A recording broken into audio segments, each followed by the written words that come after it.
मुस्तफ़ा आमिर कत्ल केस के मरकज़ी मुलजिम अरमुगान का नाम एक ऐसा नाम है जो माजी में मुख्तलिफ जराइम से जुड़ा रहा,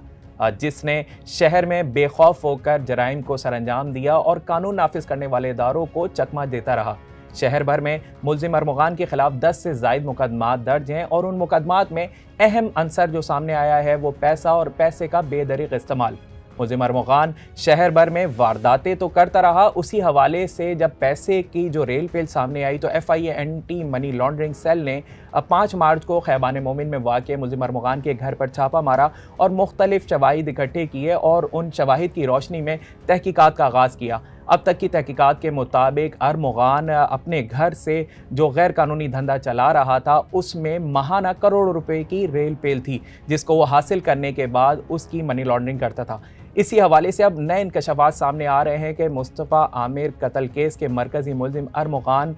कॉल सेंटर नहीं चला रहा था बल्कि मुख्तलिफ जराइम को सरअंजाम दे रहा था। इस खबर को सामने लाने वाले जो सीनियर सहाफ़ी हैं साकिब सगीर हमारे साथ मौजूद हैं। साकिब भाई, पहले तो बहुत शुक्रिया टाइम देने के लिए। ये बताइएगा कि मुलजिम अरमुगान के हवाले से इब्तिदा से ये एक हर ज़बान पर आम थी ये बात कि वो कॉल सेंटर चला रहा था और 2019 से 2025 तक वो कॉल सेंटर के धंधे में ही इन्वॉल्व था, लेकिन अभी तहकीकात हुई हैं और जैसे कि आपने खबर दी है कि वो कॉल सेंटर नहीं चला रहा था, तो आखिर वो कर क्या रहा था? इतना पैसा कहाँ से आया उसके बाद? जी बहुत शुक्रिया सबसे पहले कि आपने मदऊ किया। देखें, ये इसमें जो हमने ख़बर दी है वो सारी ख़बर इस चीज़ पर बेस है कि FIA की क्या तहकीकात हैं। तो FIA ने जो अब तक तहकीकात की हैं उसमें FIA का ये दावा है गो कि हम ये समझते हैं कि इसमें अभी भी तहकीकात की ज़रूरत है कि क्या उसके बाद भी कॉल सेंटर चल रहा था या नहीं चल रहा था। बहरहाल FIA कहती है कि 2015 में उसने अपने इस कैरियर का आगाज़ किया एग्जिट कंपनी से, उसके बाद मुख्तलिफ IBEX में भी उसने काम किया, वहाँ से उसने ये सारे लेसन लर्न किए, तजर्बा हासिल किया और 2018 में उसने बाकायदा जो है वो कॉल सेंटर गैर कानूनी जो है उसको खोला। अच्छा, जब वो 2019 में उसको ये अंदाज़ा हुआ कि ये जो मैं जिन लोगों से फ्रॉड कर रहा हूँ उसमें बहुत ज़्यादा कोई बड़ी रकम उस तरह से नहीं आ रही है, FIA का ये कहना है कि फिर उसने ये सोचा कि कॉल सेंटर के बजाय जो इस वक्त फ्रॉड स्कीम्स हैं जो पूरी दुनिया में इस वक्त बहुत बड़े पैमाने पे हो रही हैं, सिर्फ पाकिस्तान नहीं बल्कि US और जो यूरोप पूरा है वो भी इससे, वहाँ की जो शहरी हैं वो भी इससे बड़ी तादाद में मुतासिर हैं। तो उसके लिए फिर उसने ये किया कि पहले 2 कॉलिंग एजेंट्स को हायर किया जो कि गैर मुल्की थी, ख़वातीन थी। उसके बाद फिर उसने जो है ऑनलाइन साइट्स के ज़रिए उसने पहले 6 कॉलिंग एजेंट्स को और फिर 20 को 25 टोटल जो ये कॉलिंग एजेंट्स हैं या डायलिंग एजेंट्स जिसको आप कहते हैं उनको हायर किया। और उसने अब आप देखें, जो गैर कानूनी कॉल सेंटर के लिए जो आपको इक्विपमेंट चाहिए होता है वही तकरीबन इक्विपमेंट इस काम के लिए भी चाहिए। मतलब आपने घर में वही उसी तरह लैपटॉप इनको चाहिए थे, इनको डायलर चाहिए थे, इनको उसी तरह का सेटअप चाहिए था। लेकिन ये उसने जो अपने माजी की तजर्बात हैं उससे ये चीज़ सीख ली थी कि पाकिस्तान में या जो एशिया के ममालिक हैं जहाँ पे इतनी लिटरेसी भी नहीं है और जो कम आमदनी के लोग हैं, वहाँ पर अगर जो काम मैं 10 साल में करूँगा ये काम मैं अमेरिका में या यूरोपियन कंट्रीज़ में 2 साल में कर लूँगा। तो इसलिए उसने वहाँ पढ़े लिखे लोगों को, और इसमें मज़े की बात यह है कि जो इनके एजेंट्स थे उनको बाकायदा स्क्रिप्ट लिख के दिया जाता था, वो स्क्रिप्ट अरमुगान अप्रूव करता था कि उसने जो क्लाइंट है उससे क्या बात करनी है, और जो वहाँ के जो इंटरनेशनल रिकॉग्नाइज्ड बॉडीज़ हैं उनका नुमाइंदा बनकर वो बात करते थे। जैसे वहाँ के लोगों के टैक्सेशन के मसाइल होते हैं, उनके लीगल मैटर्स होते हैं, इस तरह की जो उनको टैक्सेशन में उनको छूट चाहिए होती है, तो उसके लिए ये उनको क्लाइंट के तौर पर उनको डील करते थे। और फिर उनसे क्योंकि वो यही समझते थे कि ये अमेरिका से ही बात कर रहे हैं और जो बॉडी है, जो इंटरनेशनल बॉडी है उसके ही नुमाइंदे हैं, तो उसके ज़रिए फिर ये उनकी जो पर्सनल मालूमात हैं, ख़ासकर जो फाइनेंशियल इंफॉर्मेशन उनकी हासिल करते थे, और फिर उनका जो डेबिट और क्रेडिट कार्ड का डाटा है और जो उनकी बैंक इंफॉर्मेशन है वो हासिल कर लेते थे, और फिर वो रकम जो है वो मुंतकिल हो जाती थी इनके पास, और फिर ये रकम जो है वो ये डिजिटल करेंसी में अपने पास रखते थे। वहाँ से फिर ये रकम जो है ये मुख्तलिफ मर्चेंट अकाउंट्स में भेजते थे और फिर वहाँ से ये रकम ये निकलवाते थे। तो ये इतना शार्प है, आप देखें कि इससे पहले जब इसको कस्टम ने ड्रग के केस में 2 दफ़ा गिरफ़्तार किया, ये ड्रग मंगवाता था बरतानिया से, कनाडा से और यूरोपीय ममालिक से। तो जब इसके 2 पार्सल 2019 में पकड़े गए, ये अरेस्ट हुआ, फिर ये ज़मानत पर आया, तो इतना शार्प था कि इसने सबसे पहले तो अपने इन बैंक अकाउंट्स जो ये यूज़ कर रहा था, जो इसके नाम पे थे, उनका अकाउंट इस्तेमाल इसने बंद कर दिया।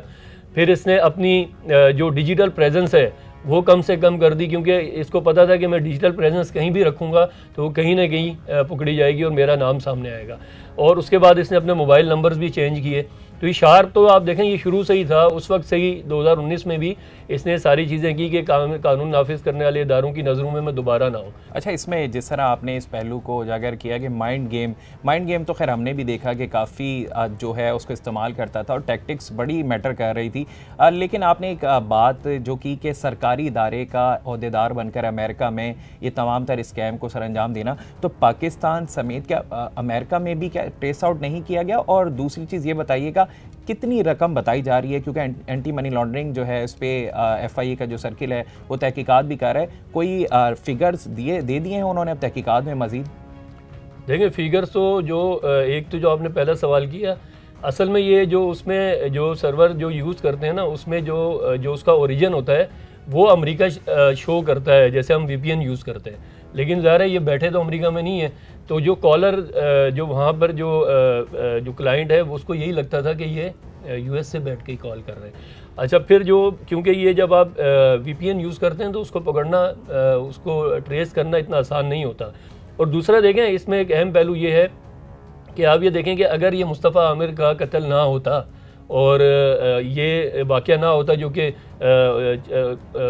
जनवरी की 6 तारीख को हुआ, तो शायद आज तक भी ये पता नहीं चलता कि इस तरह का कोई कॉल सेंटर यहाँ पे चल रहा है, इतने बड़े पैमाने पर कोई मुंशियात का नेटवर्क यहाँ पे चल रहा है। तो जो अभी तक जो FIA ने इनके जो बैंक अकाउंट्स की जो की हैं, जो मुख्तलिफ नामों पर इनके बैंक अकाउंट्स थे अरमगान के, तकरीबन अभी तक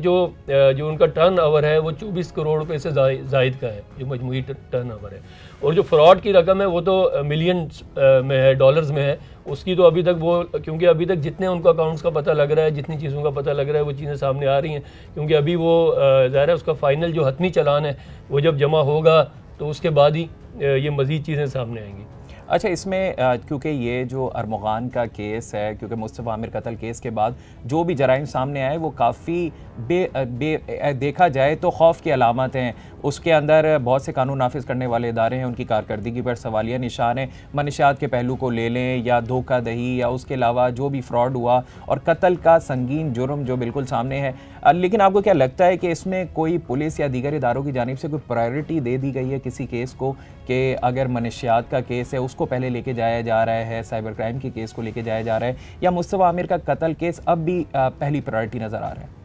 ये बहुत अच्छा सवाल आपने किया है। बज़ाहिर असल में देखने में इसलिए शायद ये लग रहा है कि जो कत्ल का केस है वो शायद पीछे कहीं चला गया है, क्योंकि FIA और ये जो कॉल सेंटर की तहकीकात हैं और मनी लॉन्ड्रिंग की, और जो एक बारूफ अदाकार हैं उनके बेटे को जब गिरफ़्तार किया गया तो जो ड्रग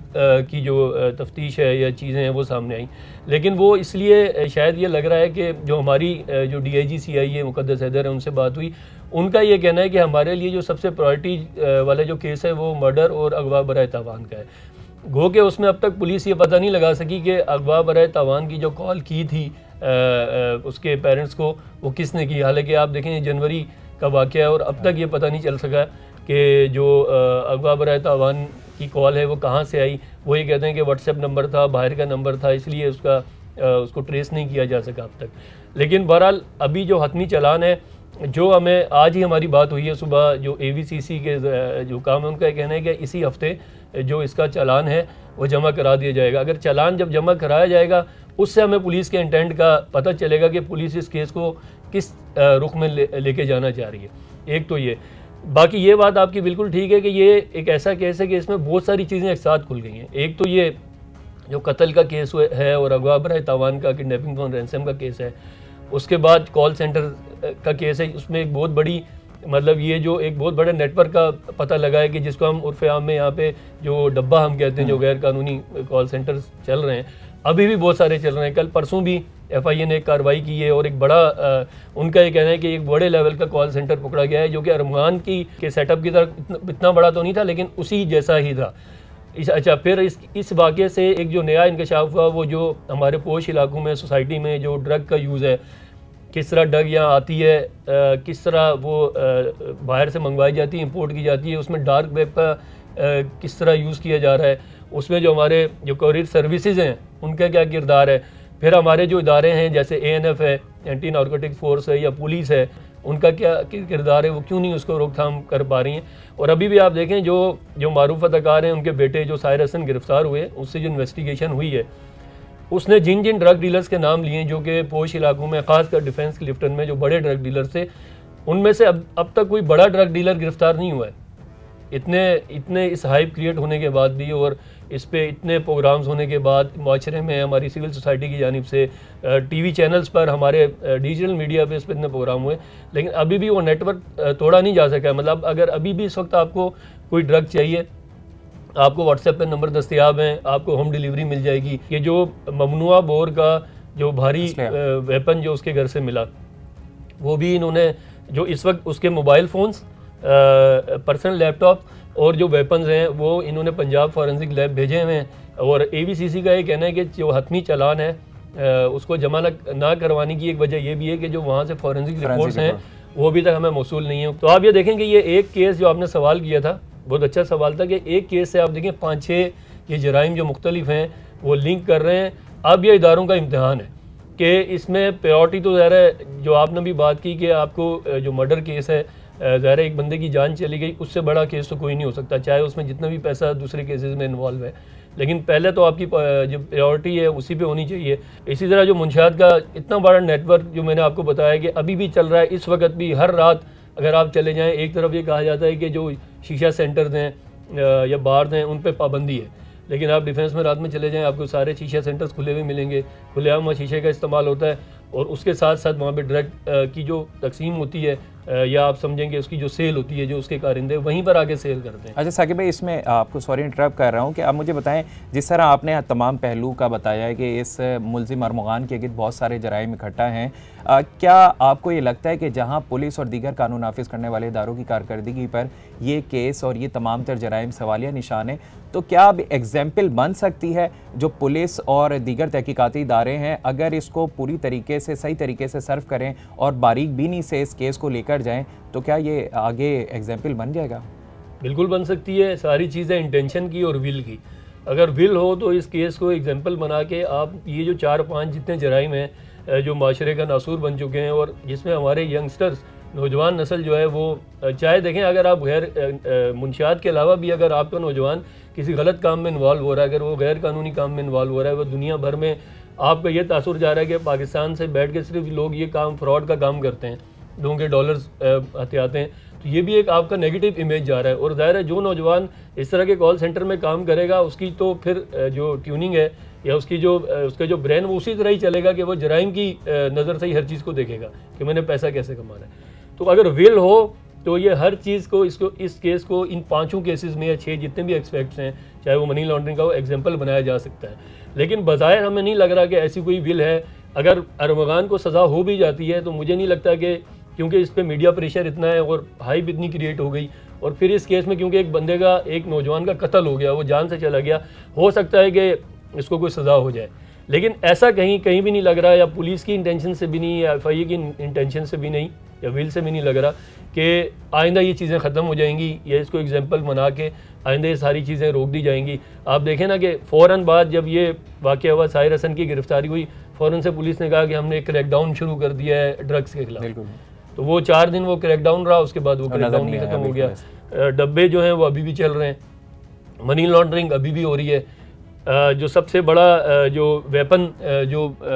और वो इतना बड़ा वेपन है कि वो हमारे इदारों के पास भी नहीं है वो, और वो तो बाद में आपने वीडियोस भी देख ली कि उस वेपन का उसने यूज़ भी किया है, पुलिस पे फायरिंग भी की है, उसकी वीडियोस भी आ गई हैं अब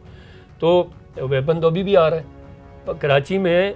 इस वक्त 99.99% जो वेपन यूज़ हो रहा है वारदातों में वो गैर कानूनी वेपन है। कानूनी वेपन तो यूज़ ही नहीं होता, कोई भी नहीं करता। पैसा बहुत इन्वॉल्व है इन सारी चीज़ों में, लेकिन मनी लॉन्ड्रिंग वाले केस में भी, कॉल सेंटर में भी, ड्रग्स में भी और वेपन में भी पैसा इसमें इतना इन्वॉल्व है कि जब तक आप इसकी रूट्स को नहीं पकड़ेंगे कि पैसा कहाँ से आ रहा है और पीछे कौन लोग बैठे हैं, इसमें बैरून मुल्क भी लोग बैठे हैं जो हमारे पड़ोसी मुल्क हैं, वहाँ से बैठ के भी चीज़ें स्मगल हो रही हैं। तो ये इसके लिए एक बहुत कॉम्प्रिहेंसिव एक मनसूबा जामे मनसूबाबंदी की ज़रूरत है, हिकमत अमली की ज़रूरत है। वो विल के बगैर नहीं हो सकता। विल अच्छा, हो तो इसमें जो आपने बात की मनी लॉन्ड्रिंग का अहम फैक्टर सामने आ रहा है, इसी के हवाले से अभी इतलात ये हैं कि FIA सिल्वर नोटिस सर्व करने जा रही है इंटरपोल से राब्ते के बाद। आखिर ये सिल्वर नोटिस है क्या, इससे क्या फ़ायदा होगा इस केस में? देखिए मुख्तलिफ नोटिस होते हैं, FIA के रेड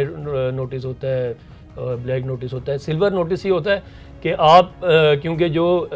किसी भी बंदे के जो एसेट्स हैं दुनिया भर में, उसने कितने एसेट्स बना रखे हैं अपने नाम से, तो वो जानने के लिए ज़रा पाकिस्तान की जो एजेंसियाँ हैं, ये इदारे